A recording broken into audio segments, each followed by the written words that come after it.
BMC प्रशासन प्रशासन छत्रपती शिवाजी महाराज की जय। जय भवानी, जय शिवाजी, जय भवानी, जय शिवाजी। मराठी माणसांचा विजय असो। आम्ही राहुल नार्वेकर साहेबांकडे गेलेलो या मॅटरला घेऊन, पण त्यांनी म्हणजे आम्हाला दाद काही दिलीच नाही, पण असं इन्सल्टिंग तिकडनं आम्ही बाहेर निघालोय ना की अक्षरशः आम्ही दोघी रडत बाहेर निघालो. आम्ही म्हटलं सर आमच्यासाठी करा, आम्ही आणि मराठी तिथे माणूस आहोत. त्यावेळेला आम्हाला बोलले रीटा नाही नाही, मकवाना आम्हाला मॅडम म्हणाले सेवक आहेत ज्या आता झाल्यात रीटा मकवाना, त्या सुद्धा हसत होत्या आमच्यावरती. आणि अरे दीदी जोरजोरात काय ओरडत अनलीगल आहे बिल्डिंग, दीदी असं काय नाही आणि अशा हसत होत्या आम्हाला. आणि अक्षरशः आम्ही रडत बाहेर निघालो त्या टायमाला तिथून. राहुल नार्वेकर जर हे अध्यक्ष आहेत इथले मोठे आपले इथले, जर हे मराठी माणसांसाठी काहीच करू शकत नाही तर काय उपयोग यांचा इथे बसून?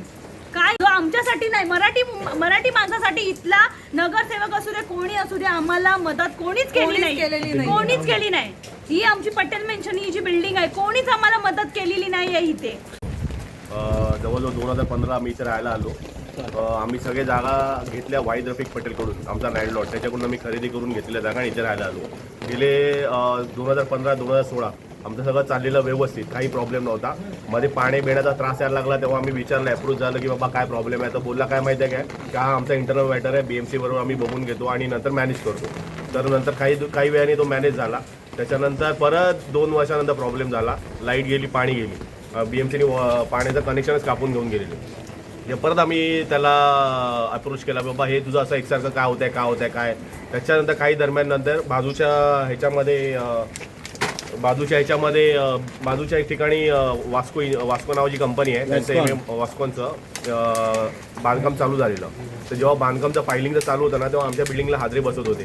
आम्ही तात्पुरत्याने लगेच आम्ही तिकडे सगळे जमाव केला आणि ते काम थांबवलं.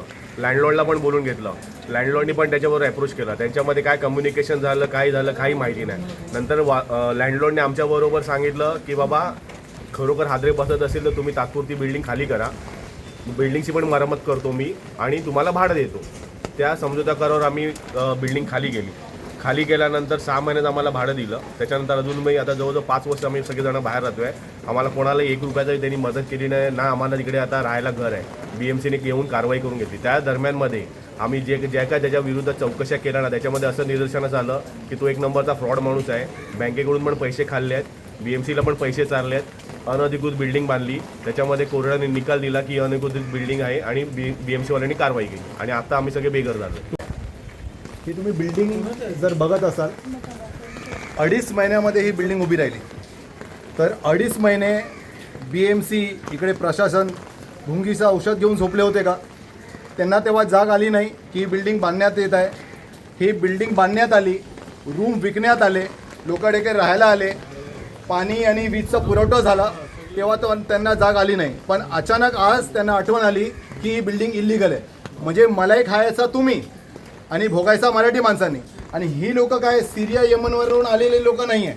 तुमचं तर आडनाव सांगता का तुम्ही? गायत्री गजानन सुर्वे, आदिश्री सावंत, गणेश पुष्करे.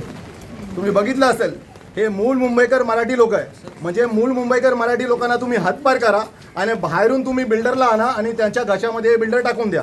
म्हणजे ही बिल्डिंग आता तुम्ही खाली केली आहे. आता या लोकांनी जायचं कुठे?